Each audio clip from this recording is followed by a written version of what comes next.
Hello, welcome back to the channel, Vintage Fishing Reel Rescue, where I try to save fishing reels that have been neglected, get them serviced, get them back out on the water fishing where they should be.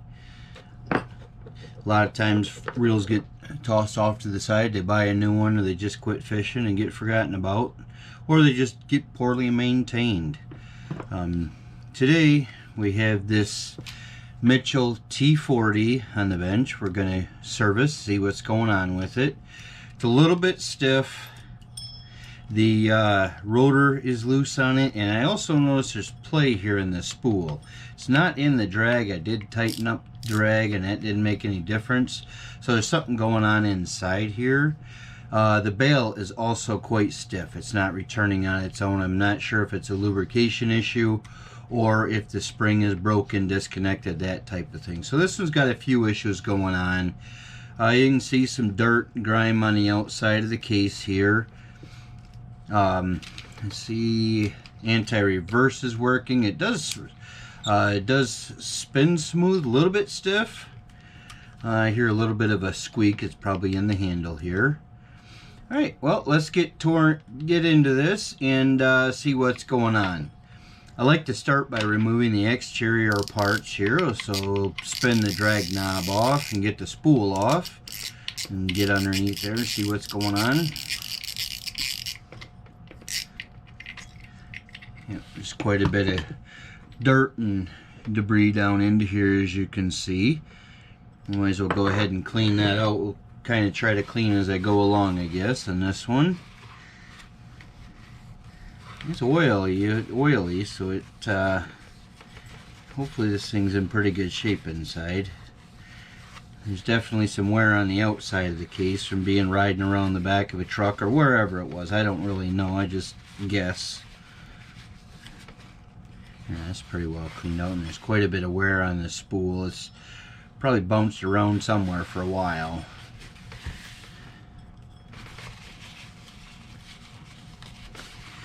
I'm going to set this aside. There's still some dirt up in here. I'm going to be taking that drag apart, clean out the washer, see what kind of shape they're in, see if they need replaced or not. The clicker down there is free and moving. The spring looks good. So let's set that aside for now. Let's see if this little clicker wheel will come off here, and the washer. We don't want to lose that washer. We'll set that in the parts tray. See how does this handle come off. Pull this cap, maybe there's a screw under there or the handle unscrews. I don't know for sure on this one. Oh, the cap is the screw, cool. Set the cap in there, handle comes out. This is a folding handle like most of them have.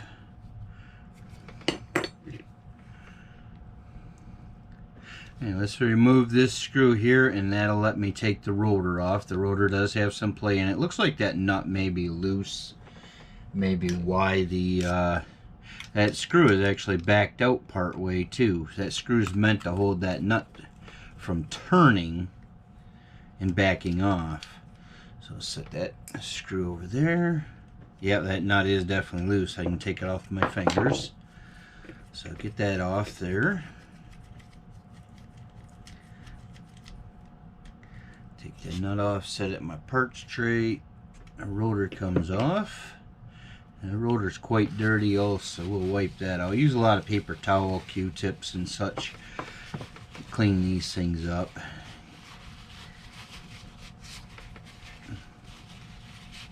Just mostly removing the old greases and dirt, dust, sand, whatever you can find in these things.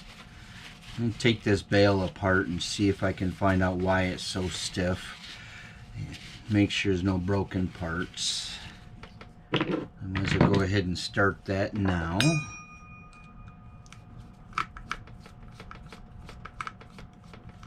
Pull that screw out, take that little cover off there. Yeah. The spring actually does look like it is broken. Yes, it is. I may have one of those. I'll look in my parts thing here in just a minute and see if we got one. So let's go ahead and remove this and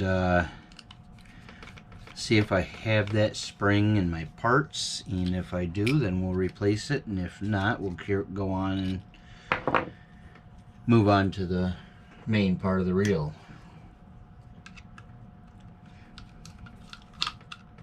Move this screw, removes this side of the bail, obviously.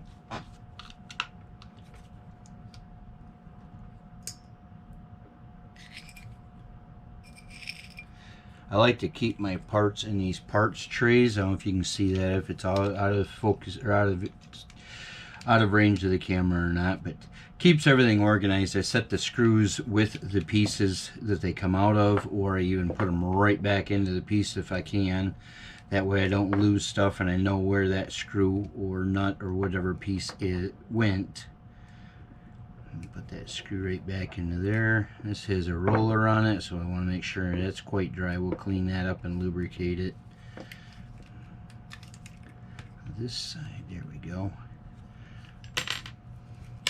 This side actually has the trigger release on it, so I want to remember to get that all back into there. And take this screw out of the bail arm here, and I'll get my parts out and see if I have a spring for that. I really hope I do. See, it springs in two pieces, as you can see.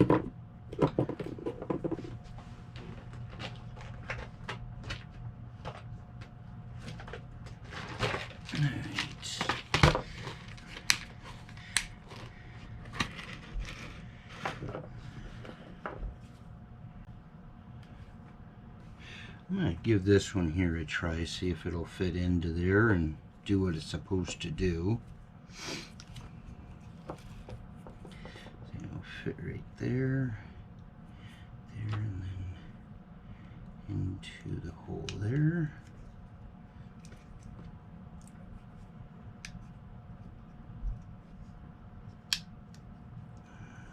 Come on, get in there. In there, we'll push it down. Yeah, that one will work just fine, so we'll go ahead with that one.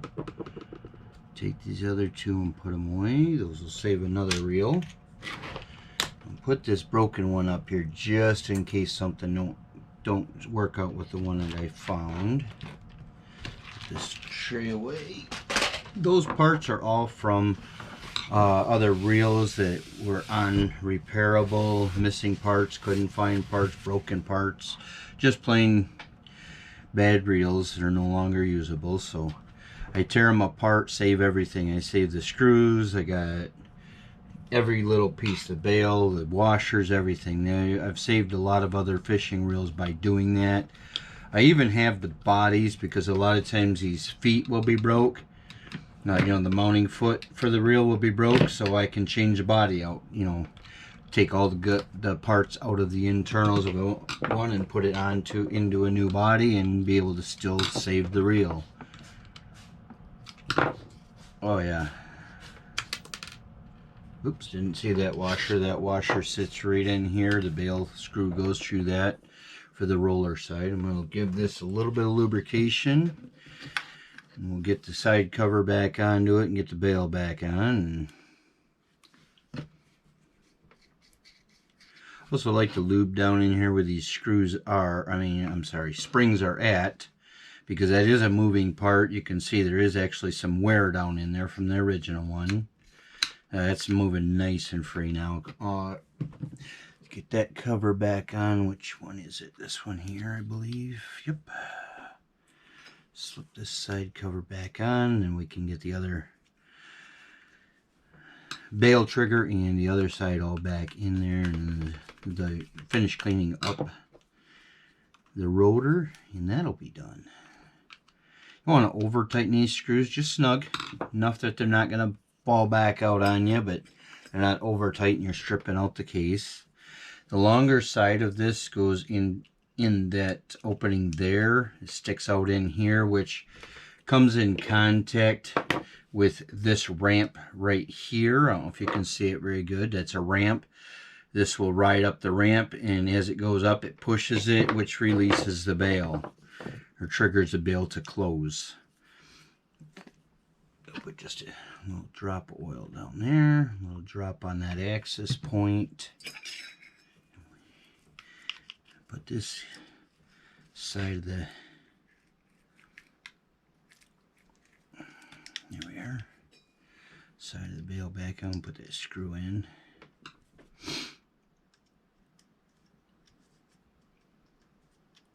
A lot of times these bales are just need lubrication. I do see broken parts a lot, but I mean, usually it's lubrication issues why these bales get stiff. Put that cover on, put the screw in. I've already lubricated all that. I am going to add a little bit more lubrication to the outside of that bale arm on this one, to make sure it's good and free. I like to use 3-in-1 oil. It works really good. I've used it for a long time on many things, and I like it. It's been around for quite some time. Good for guns, everything. So I think it works really well on fishing reels. Take this screw out. Now this bale appears to be bent. See, it's not lining up with that arm. That will put pressure on the two arms, push them apart or pull them together, and it'll also cause it to operate quite stiff. So we need to bend this bale and get it back into place. That's basically just grabbing it and bending it. See, now right there, it's almost falling right into where it should be. So let's get that reassembled. We'll lubricate that piece as we go. Put a little lubrication on that bushing. Then we'll put the roller back on. Okay, I gotta remember this little washer right here. We actually put the washer back into the arm on this side. Bring the bale around. Oops, I knocked the washer right back out.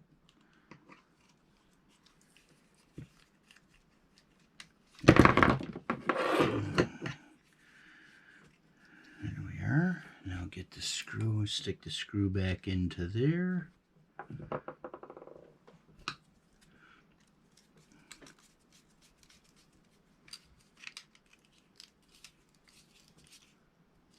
Snug it up and it should work as intended. See, I don't know if I can, I can't quite trigger it with that by hand, but it is nice and free and moving. Just a little drop more lubrication on it just to be sure everything's good and lubricated. There we are. It's working as it should pretty much.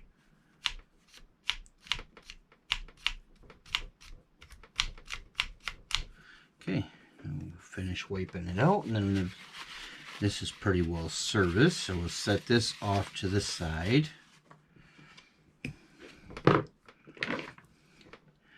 Alright, we have two screws here holding that bearing in, which I'm going to take out in a minute, but we need to get this axle shaft out, so let's get this side cover off. I'm going to clean a lot of this dirt up. I don't need to get any more dirt down inside of there. Use a soft or a hard bristled plastic brush here from Harbor Freight to get that all loosened up and out of the way. Take and wipe this all down. I don't always do this. I don't always think ahead to do this, to wipe it down to keep the dirt, more dirt from getting inside, but I do clean the inside out so it does, you know, the dirt, if it does get in there, comes back out. But why put more in there? I'm going to try to remember to do that more often. But alright, we're going to remove these 3 case screws, get this cover off, see what's going on in there. That axle shaft does have play in it. You can see the movement there. See why. I'm thinking there's something wrong with the eccentric or the T-block inside there. Maybe it's wore out, maybe the screw's missing or loose or something. We'll see what's going on here. Get these side covers out, screws off. It's a nice little lightweight reel, graphite or plastic body. Well, 40 size.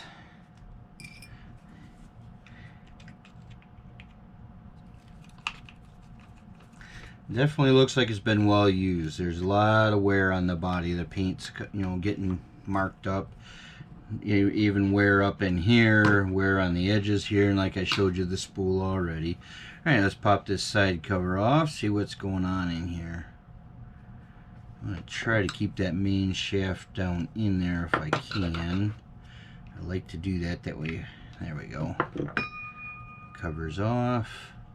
Yeah, this does have 3 ball bearings by the looks of it. One there, and probably one on the other side. Quite gummed up. You can see the dried up grease is quite gummy in there. Oh yeah, and you can see right there, I don't know if you can see that in the video, the see if I can rotate that. Screw that holds the axis in is loose. You can see it moving there. So let's try snugging that up before I take it apart. Make sure that'll fix that issue. Oh yeah, it's very loose. That gets rid of that play. Good, good. Looks like this reel will definitely be savable. Take that screw out. That's a very tiny screw. You don't want to drop that and lose it. There we are. Pull the axle shaft out. Wipe it off. The axle shaft's in nice shape. Alright, now that the axle shaft is out, I should be able to get the main gear out. Pull the main gear out. This one does have a spring here that needs to be put into a specific spot. It will go right in here. I don't know if you can see it very good on the video. There's a slot right here that it fits into to operate the anti-reverse arm. When you're in reverse lockout, the arm don't move. But yeah, pull the T-block out. Let's set that in our parts bin. I don't know if you see that. There's a groove here in the back that rides on this pin on this eccentric drive. That's what moves this back and forth to move the axle shaft, which moves the spool so the line winds smoothly. But as saying on this anti-reverse, when you're in the reverse position where it locks it into reverse, or locks out, I'm sorry, where it locks the reverse so you do not have reverse, this arm will then move, which is where this spring comes into play. When you try to go to reverse, it automatically flips that lever into the dog here, or the piece that that arm locks into to stop the reverse. So okay, let's go ahead and we're gonna pull these 2 screws here out and get that shaft there out, get everything cleaned up, and then we get it back together.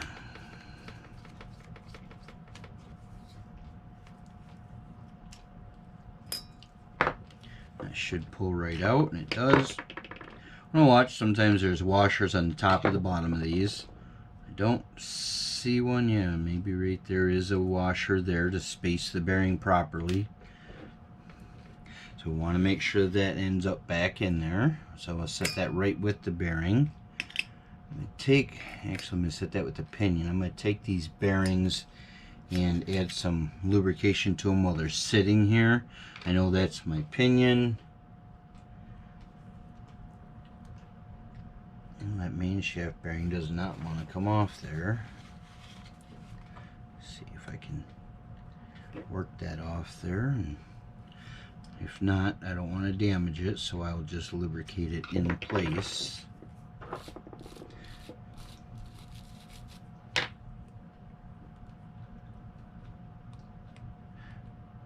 Seems like there's a little lip there from wear, so what I'm going to do is take a piece of emery cloth, or actually I've got these little tiny files here. I'm going to hit that with a little file and take that edge off just so that bearing will come off there. I don't need a lot, just a little bit of filing should get that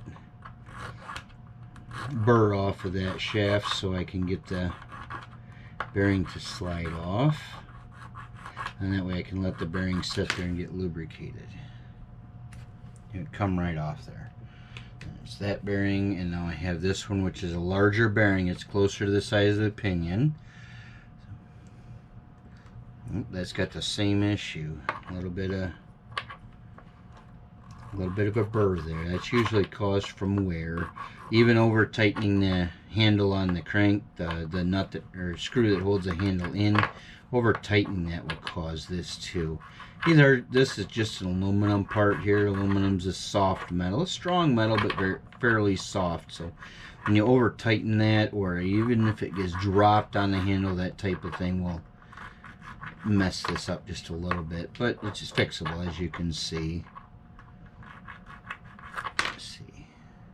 There we go, that bearing's off. I'm going to set that one next to the little one, that way I know where it goes. It goes on the outer, for the outer cover. That one had a washer. I'm going to put that right on top of the bearing. Actually, I'm going to set next to the bearing. Oh, there's two washers with it. Didn't realize that. I'm going to put just a little bit of oil so it can work into these bearings while I'm working on the rest of the reel. I didn't really hear any noise, so I think these bearings are fine. They don't seem to be stuck or anything. Clean this up with some paper towel. Get all that old gummed up grease off of it, and you want to get as much of that out as you can. What happens is that stuff gets dry and hard and flakes off, gets into the gear, into the moving parts, and starts gumming things up, or messing things up. So I like to use Q-tips to get down into these areas. I want to be careful not to bend, damage, or knock that spring off when you are cleaning. You can remove the spring. Sometimes I do. I don't think I'm gonna on this particular one. I don't think I need to. It's cleaning up fairly good. So there we are. Clean that shaft. Okay, that looks decent. Try to wipe these teeth out a little bit.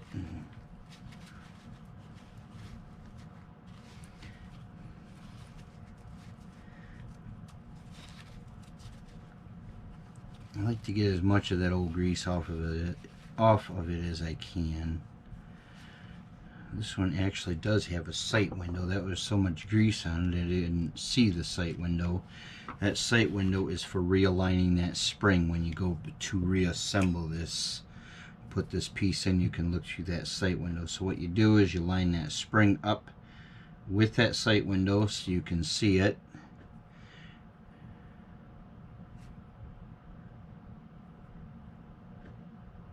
And then you can just drop it right into place looking through that. And set that in my parts. Get this body cleaned out. There's a spring here that holds this shaft in for the anti-reverse. It keeps wanting to push out, so I got to pay attention to that. I don't know why that's in properly, or why that keeps wanting to pop out. Maybe it's just the side cover holds it on. So now this shaft will come right out. That spring sets into that groove. It acts as a detent, and it also keeps that shaft from sliding out while you're using the reel. Now I can get down in here, wipe this old grease out of here. You want to be careful because there is a spring on that anti-reverse arm. You don't want to rip that loose, or them springs are quite delicate. They're quite small gauge wire and very easily damaged, bent. I want to be careful not to do that.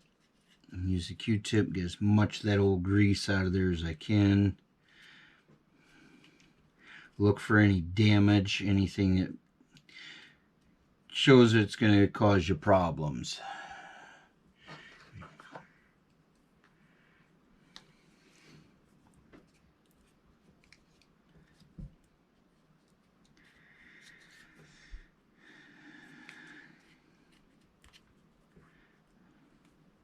You can also use like a screwdriver and scrape some of that old grease and grime out of there. Look for pieces, chunks, anything that may be broken that you didn't notice. Okay, it's fairly decent.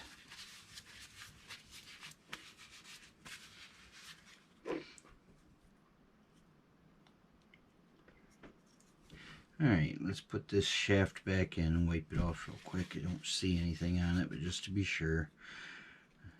Let's put just a little bit of oil right on it. Drop of oil, you don't need a real lot. And shove that in there.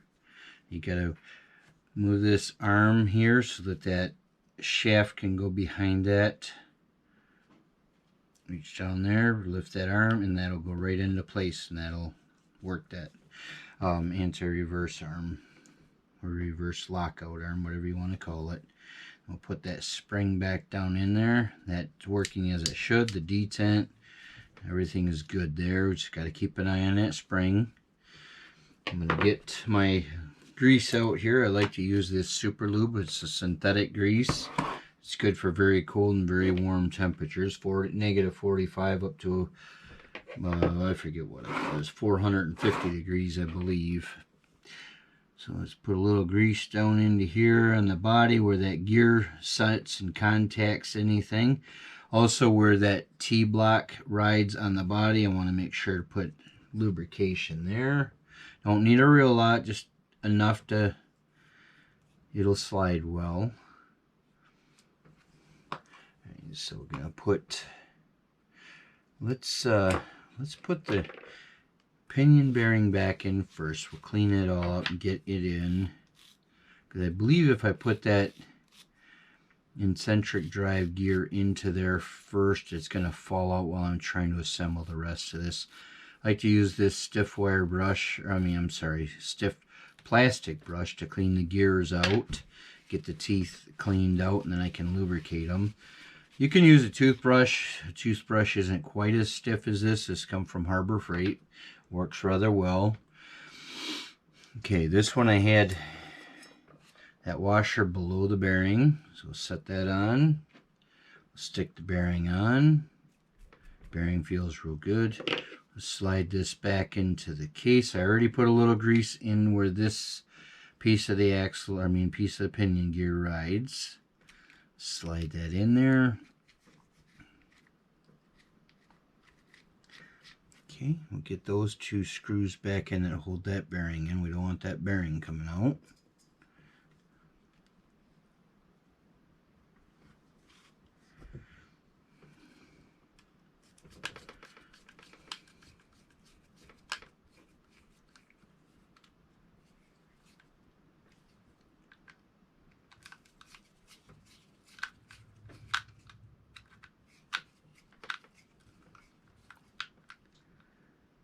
Okay, snug those up.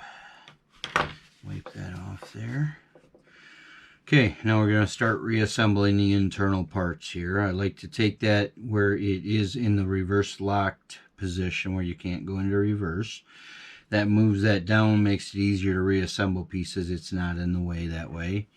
Going to drop this eccentric drive down into there. Then we can put the get this lower bearing into the case.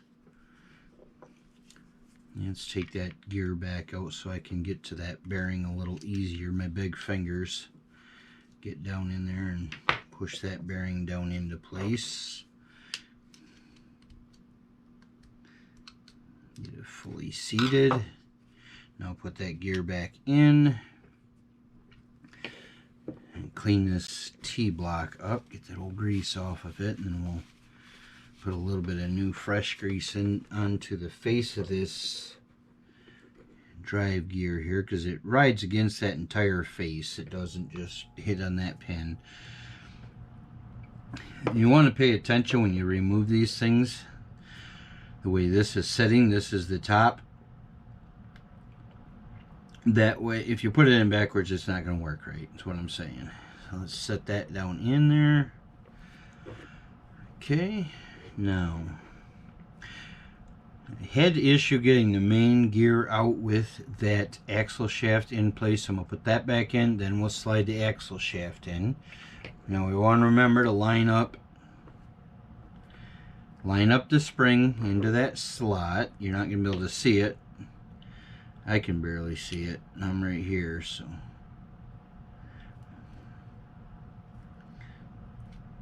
What I can do is operate it and see, yep, it is moving the anti-reverse arm like it should, so I know it's in the proper position. Always like to check that. It looked like it went in, but sometimes it don't. Alright, we're going to stick the axle shaft in. We're going to put just a light coat of grease. You don't need a lot because it just most of it's going to push back off anyway as you slide it into the opening here. So slide that into the pinion shaft. It's going to come all the way back into the T-block right there, and line up the screw hole right back here. There we are, and we'll get the screw for that. It's a very tiny screw, very easy to drop and lose.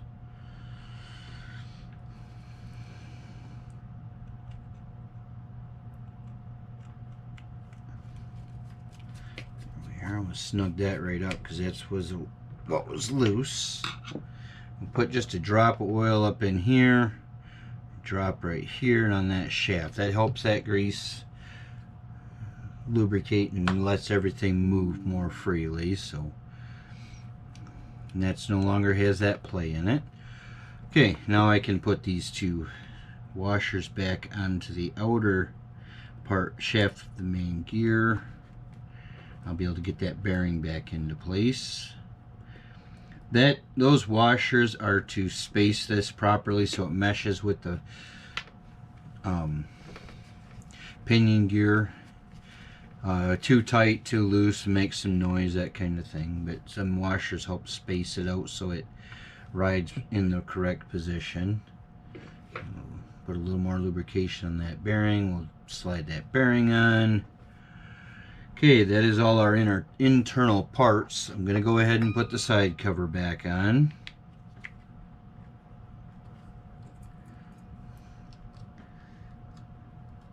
There's that screw. Put these 3 case screws back in. You want to be gentle with them, careful starting them. You don't want to cross thread them in there and mess up the hole. You don't need to over tighten them because you'll just strip the hole out.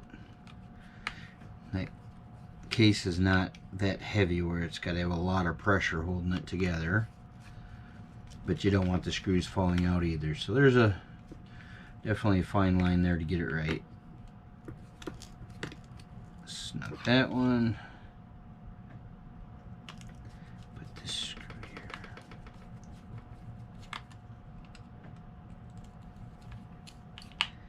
Okay, we've got all 3 case screws back on.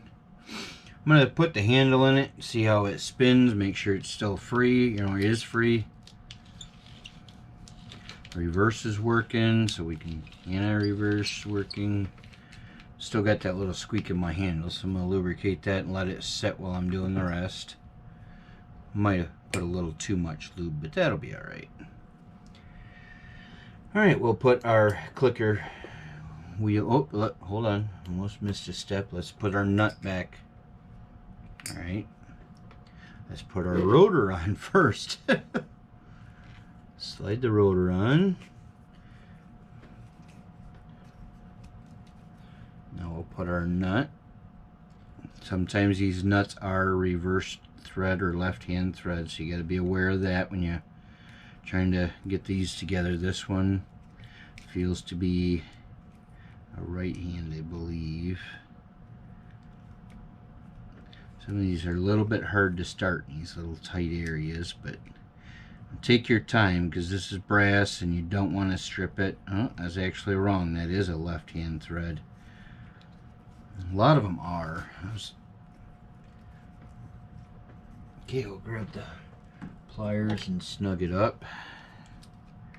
It's good to use a wrench. If you got a wrench, it'll fit down in here, or a socket, but a lot of times you can take the side cover off, pull this axle out, get in there with a nice socket so you don't screw the nut up. I did not do it that way, as you can see. Now I'm just going to snug this up to hold that. I don't want it to be super tight either. Now we want to get the screw back in that holds that nut, and we want to make sure it gets all the way in there. As you've seen, when I took it apart, it was backed out, and that was loose. Try to start it straight. Some of these little screws can be difficult to get started, especially down in here, down in these tighter areas. So just take your time, be patient. You can always, I'm going to try again. If I can't get it, I may put a little bit of grease on the end of my screwdriver to stick the screw to and then start it. There we go. Got it started. It feels like it's going good, so we'll spin it right in. Snug it up so it don't back itself out and let that nut go loose.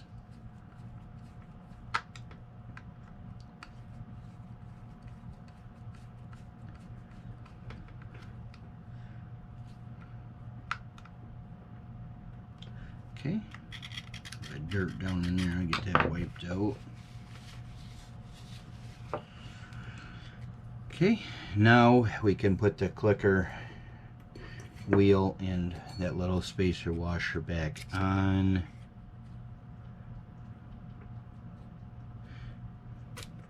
Stick that on. I'm gonna stick my spool on. Oh, let's put a little bit of lubricant on this arm here and that spring. I do like to lubricate the springs because they do move. They are a wear point. There we go. We got a little lubricant. See if I can get this string hooked a little differently. No, I guess not. I'll just leave it. Oops.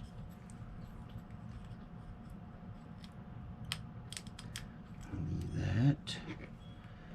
Get the spool back on. Oh, I need to take the drag washers apart. Almost forgot to do that. I like to take them apart and clean them. You can see there's dirt and grit down in there. Try to take them apart one at a time if I can, stack them together. There's the flat washer, there's a fiber. Then we have the keyed washer, or eared washer. It has the little ears on it. Stack that. Then we have another fiber and the keyed washer and a fiber below that. Actually, they're pretty clean down in here, so we'll wipe them off. And that was the last one, the fiber, so wipe that out. Drop a fiber down in there. I like to put just a drop of oil onto it.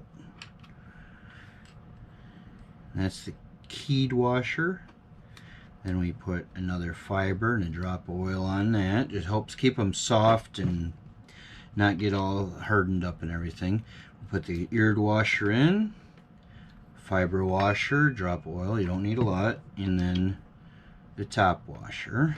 And we got the locking spring. That is a spring. It is under pressure, so you gotta, I always try to hold my thumb over it when installing or removing it so it don't go flying across the room.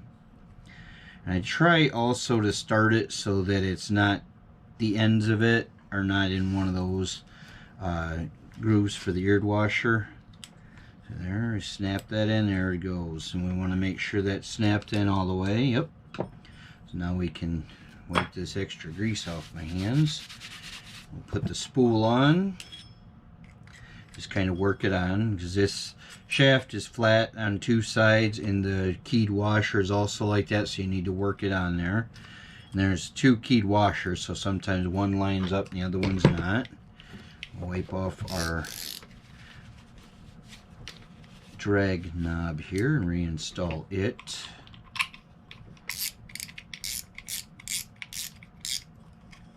Ooh, that drag feels better than it was before. Nice. It's working as it should. Now this, gonna put the handle back on. This was set up as a left-hand retrieve. I like to put just a drop of oil on it on that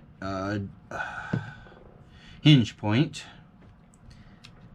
Put a little bit on there on that shaft for this. That keeps it all free and moving when you go to fold it.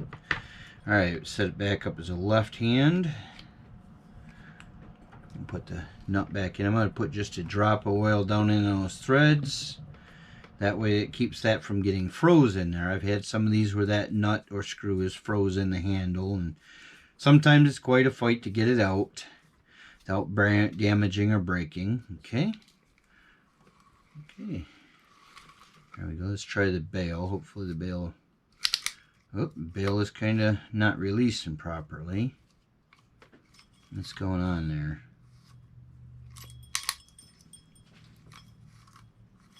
I have to do a little bit of checking into that. My string is caught now. Okay. I figured out the issue with the bail on this one. The bail trigger release inside here that releases the bail. It was bent a little bit. I was able to straighten it back out, and now the bail is working as it should. Let's see. Nope, now I got the string caught up in there, but that's okay. But yes, the bail is now working as it should. So this fishing reel is done. I cleaned it all up. I figured out the bail issue off camera because my battery died. So I didn't get that any footage of that. But it is working the way that it's intended now. So this reel is completed. I just got that string all caught up and I'm just trying to figure out how to get it out. So, hey, I appreciate you guys watching the video. If you like this sort of thing, go ahead and hit that like and subscribe button. Hit that notification button so you get notified when I put out new videos. And thanks for watching. Appreciate it.